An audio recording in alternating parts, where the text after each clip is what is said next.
दोस्तों 7x10 के कमरे में एक ये कहानी स्टार्ट होती है। तो दोस्तों 7x10 के कमरे से एक लड़की की आवाज़ इतनी चीखने और चिल्लाने की आ रही थी।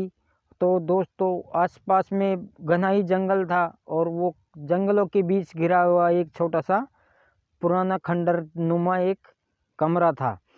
उसके दौरान दोस्तों उसमें उषा, जो कि लगातार 7 दिन से पहले से उसके साथ में शोषण हो रहा था और उसकी एक एक चीख इंसाफ और न्याय की गुहार लगा रहे थे। इतनी दर्दनाक और भयानक तरीके से उसका शारीरिक शोषण हो रहा था, जिसे देख इस घटना को हर किसी का दिल दहलने को मजबूर हो गया। तो दोस्तों आज की कहानी है अहमदाबाद के सिटी से। और दोस्तों ये कहानी है उषा की, जो कि एक गांव से रहकर शहर एक ऑफिस में जॉब करती थी छोटी मोटी, जिसमें दोस्तों उसकी दिनचर्या चल रही थी और उसके साथ में कुछ ऐसी घटना घट जाती है कि जिसे 7 दिन और कम से कम 13 घंटे उसी रूम में गुजारने पड़ते हैं और हवस का शिकार होना पड़ता है। दोस्तों आगे इस कहानी में आगे बढ़ने से पहले आपको एक ही छोटा सा रिक्वेस्ट है कि दोस्तों अगर वीडियो अच्छा लगे तो वीडियो को लाइक और चैनल को सब्सक्राइब कर ले, जिससे हमारा मोटिवेशन बढ़ता है। तो दोस्तों अब कहानी की शुरुआत करते हैं। तो दोस्तों उषा, जो कि अपनी पढ़ाई को कंप्लीट कर अहमदाबाद की तरफ रुख करती है, अपने फैमिली वालों से बोलती है कि पापा मुझे अपने पैरों पे खड़ा होना है और मैं अपनी जिम्मेदारी खुद उठाना चाहती हूँ।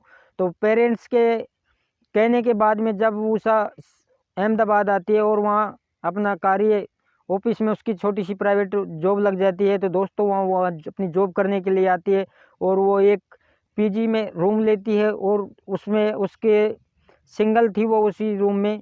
तो वो अपना जॉब करती और घर आती और ऐसे ही चलता रहता है कारवा। और दोस्तों आप जानते हो कि आज के वातावरण में लफंगे और लुच्चड़ लड़के काफ़ी होते हैं, जो लड़कियों को ताड़ना, देखना और उनका पीछा करना, उन्हें परेशान करना, इस प्रकार की घटनाएं तो चलती ही रहती है। तो आम नॉर्मल बातें हैं, हर जगह होती है। तो दोस्तों ऐसा ही कुछ एक मंच लेके हवस की शिकार हुई वो उषा, जो उसकी घटना इस प्रकार से दोस्तों वो ऑफिस जाती थी तो वो हर दिन उसको ताड़ता और देखता और कई लड़के उनके गैंग के जो उनको देखते और उसे परेशान करते, आए दिन उससे छेड़ाछाड़ी करते, कभी क्या तो कभी क्या। तो दोस्तों उसका शेड्यूल था, सुबह 9 बजे वो घर से निकलती थी, 10 बजे का उसका ऑफिस था और शाम को वो 8 बजे छूटती थी वहाँ 12 घंटे की ड्यूटी देकर। और साथ ही वो उसी टाइम पर 9 बजे के समथिंग घर आती थी रात को।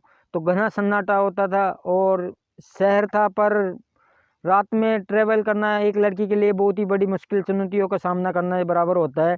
तो दोस्तों वो ऐसी उसकी दिनचर्या चल रही थी और एक दिन की बात, कुछ साथियों ऐसा होता है कि वो लड़का उसको धीरे धीरे अच्छे से उसको परेशान करने लगा। तो तब उसने कहा कि मैं अपना करियर बनाने आई हूँ, न कि मैं किसी प्यार व्यार के लफड़े में पड़ना चाहती हूँ। तो दोस्तों यही बात थी, उस लड़के को बुरी लग गई और वो इस एक सही समय का इंतज़ार कर रहा था। तो दोस्तों कुछ ही दिनों बाद में उस लड़की का किसी राहुल नाम के लड़के से फ्रेंडशिप होते होते वो कब प्यार में तब्दील हो गई। धीरे धीरे उनके रिलेशन आगे बढ़ने लगे और दोस्तों उसकी दोनों एक तरीके से फ्रेंड से लव फ्रेंड हो गए। तो दोस्तों ऐसे ही दिनचर्या चलती रहती है। तो जब उस लड़के को पता चला तो दोस्तों उसने सोचा कि इससे बदला तो लिया जाए। तो दोस्तों उसकी क्रूरता और इस मानसिकता को देखते हुए आप इस बारे में क्या कहोगे? दोस्तों उस लड़के ने कुछ अलग ही डिसाइड किया। उषा एक 26 वर्ष की लड़की थी, नौजवान, और इतनी सुंदर और सुशील लड़की थी जिसकी कोई सीमा नहीं है। दोस्तों उसकी सुंदरता और उसको जो भी देखे वो फिदा हो जाए, हर कोई पागल हो जाए। दोस्तों तो इस प्रकार की उसकी दिनचर्या थी, अच्छे लाइफ स्टाइल और अच्छे कपड़े पहनती थी वो, और उसकी ज़िंदगी बॉडी या प्यार प्रेम से चल रही थी। तो दोस्तों एक दिन ऐसी भयावह घटना उसके साथ में घटती है। तो दोस्तों जब वो लड़का होता है जो उसको परेशान करता था, तो दोस्तों वो शाम के टाइम पे 8 बजे वो अपने ऑफिस से घर लौट रही थी। उसी टाइम पे उसने प्लान बनाया कुछ दोस्तों के साथ में, कम से कम 8-10 लड़के थे वो दोस्तों उसके फ्रेंड, उनको बुलाया और उसको किडनैप कर लिया गाड़ी के अंदर। और दोस्तों एक सुनसान जगह ले जाकर एक पुरानी खंडर नुमा एक छोटा सा रूम था, उसमें ले जाया जाता है उस लड़की को।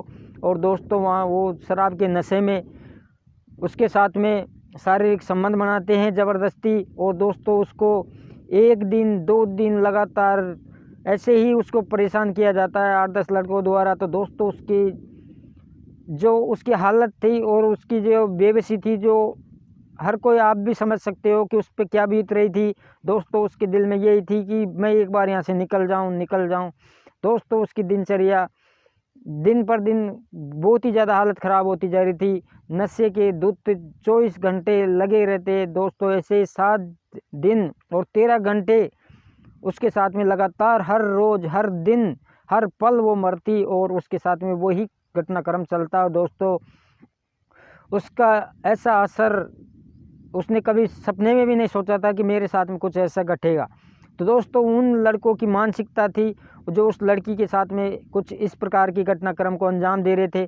तो दोस्तों जब वो लड़की खाना पीना छोड़ दिया उसने, और दोस्तों जब वो लड़की मतलब सांस भी मतलब बहुत इम्पॉसिबल बात हो गई दोस्तों, 7 दिन कम नहीं होते हैं इतनी बड़ा शोषण सहने के लिए। हर कोई लड़की अपनी जान दे देती दोस्तों, पर वो बहादुर लड़की थी और उसने कैसे कर भी, और दोस्तों अंत में उस लड़की को वो बेहोश हो जाती है। दोस्तों जब वो खाना लेने के लिए किधर इधर उधर होते हैं, तो दोस्तों जब वो वहाँ से बाहर निकलने की कोशिश करती है तो दोस्तों देखती है कि यहाँ पर कोई भी नहीं है। तो वो दोस्तों चुपके से बड़ी मुश्किलों वहाँ से निकलती है जंगल से, और जंगल से निकलकर आगे जैसे निकलने लगती है तो दोस्तों वो लड़के फिर से उसे मिल जाते हैं और उसे पकड़ लेते हैं वापस वहाँ उसको ला के मारपीट करते हैं, फिर वही ज़बरदस्ती और शारीरिक संबंध बनाते हैं। और दोस्तों इसके ये तो कुछ हद तक ठीक नहीं था, पर दोस्तों उसके बाद में जो उन्होंने घटनाक्रम किया उसके साथ में, तो दोस्तों उसके बजाय ना प्राइवेट पार्ट में रोड होती है सरिये की, लोया की सरिये की, उनको उसको उसके अंदर इंसल्ट कर देते हैं दोस्तों। इतनी भयावह तरीके से उसकी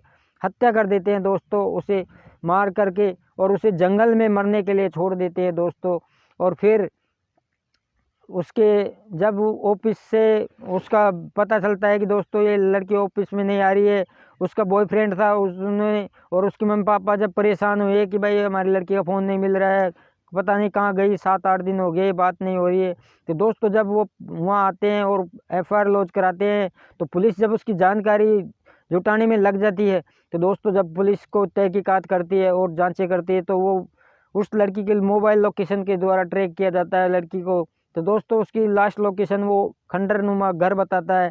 तो वहाँ पर जाके जब उसको देखा जाता है तो दोस्तों वहाँ का हुलिया रूम का कुछ ऐसा ही हो रखा था, वहाँ एक सिंपल सा रूम और जिसके ऊपर एक चादर बिछी हुई थी, और वहाँ कुछ खाने वाने के इस प्रकार के कुछ फूड थे। और दोस्तों जब वहाँ पर जांच की गई तो वहाँ पे ब्लड के सैंपल भी पाए गए, जहाँ उसके लड़की के साथ में दुर्व्यवहार और आपराधिक घटना की गई थी।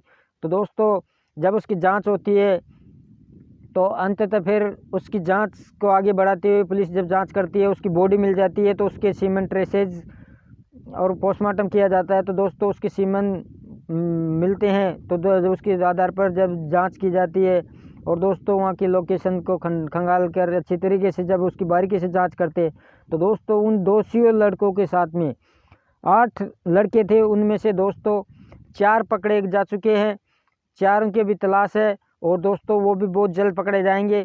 तो उस लड़की को इंसाफ मिले, इसके लिए आप से एक ही अनुरोध है कि उस बेटी के लिए लाइक करें और कमेंट करें और सब्सक्राइब करें हमारे चैनल को, और ऐसी मज़ेदार घटनाओं के लिए हमारे चैनल को सब्सक्राइब करें। जय हिंद।